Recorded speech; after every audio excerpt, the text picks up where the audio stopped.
Well, in March, obviously we realized the water was high, but we didn't know how high it would go. By the time the end of April rolled around, we were starting to get a little bit nervous. We'd never seen water go above the docks before, so we were thinking it's going to go down. It always goes down, but it kept coming up. When we opened that day, the water was probably 2 inches from the top of the dock. And by Saturday, the water kept coming up and up and up, and we were open for one day, and we had to close for the Sunday because the water was on top of the dock. At that point, we regrouped on Monday morning, and we decided that we had to at least build one platform at the main ticket booth to accept any boats that were able to deliver to us. We've got a lot of dedicated employees here that understand the situation, and we were all happy to do what we had to do to make sure that the castle was open.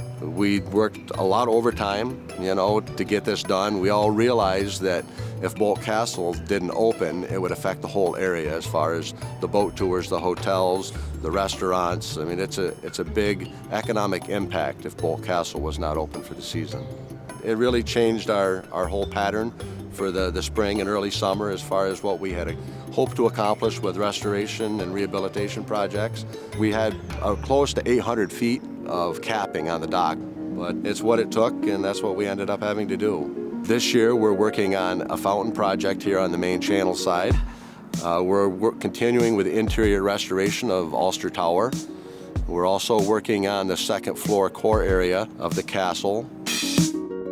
Since 1977, the Bridge Authority has invested close to $40 million in the restoration and rehabilitation efforts of the Boldt facilities. We get a lot of people that come every 2 years, every 5 years, every 10 years just to see the new improvements that's been made here.